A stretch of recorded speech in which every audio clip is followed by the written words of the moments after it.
This is Thailand, where local fishermen are harvesting a type of jellyfish that appears pinkish under the sunlight.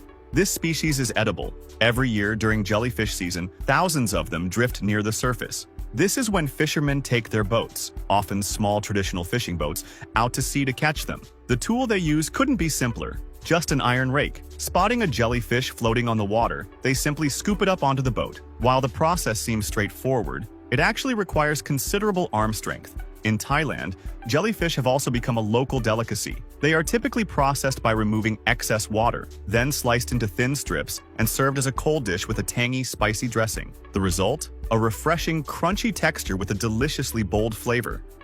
The girl is trying to lift this massive root, but strangely it looks just like cassava. Of course, this isn't some kind of mutated cassava, nor is it a regular log. This is kudzu root, a member of the legume family. In the past, during times of famine, people who couldn't afford grain would go into the mountains to dig up kudzu roots as a food source. In the United States, kudzu is classified as an invasive species, with control efforts costing hundreds of millions of dollars annually. However, in China, kudzu root is valued not only as food, but also as a medicinal herb. Rich in protein, calcium, and other essential nutrients, it is often ground into powder for easier storage and consumption. Pay close attention to these workers as they continuously pick flowers from the water. Many people might wonder, why are flowers growing in the lake? In fact, the flowers they are harvesting aren't ordinary flowers, but a plant called Otilia acuminata. This aquatic plant is valued for its medicinal, culinary, and ornamental uses, and has long been a part of traditional herbal practices. It mainly grows in the freshwater lakes and rivers of China, with its blooming season typically lasting from May to November. During this time, people wade into the water to collect the flowers one by one. While the process may seem fascinating, it is actually quite labor-intensive. These workers spend hours submerged in water, enduring long days to harvest the delicate blooms.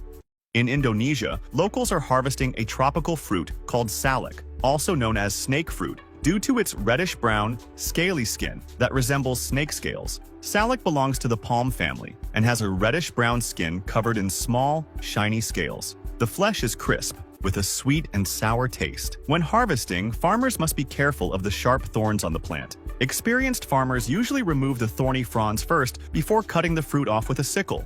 However, some use pruning shears to cut the clusters one by one, placing them into baskets. Though Indonesia is one of the largest producers of salak, the fruit is also grown in other Southeast Asian countries like Thailand and Malaysia. Interestingly, the taste and texture of salak vary depending on the variety and region. Some are more sour, others sweeter, and even the color of the flesh differs. Watch as the worker skillfully slices through the green leaves in the waterlogged field, revealing the hidden seeds beneath. It may look simple, but the task is far from easy. Many people are curious about these spiky aquatic plants, and what's even more fascinating is that with just a quick snip along the edges and a firm press with a stick, a cluster of round, bead-like seeds bursts out instantly. These adorable little spheres are gorgon nuts, also known as fox nuts or urial seeds, often referred to as the ginseng of the water. Not only are they a versatile ingredient in cooking, but they also have significant medicinal value. Despite their impressive benefits, they remain quite affordable, making them a popular choice. Whether used in soups or stir-fries, they add both nutrition and flavor to a variety of dishes.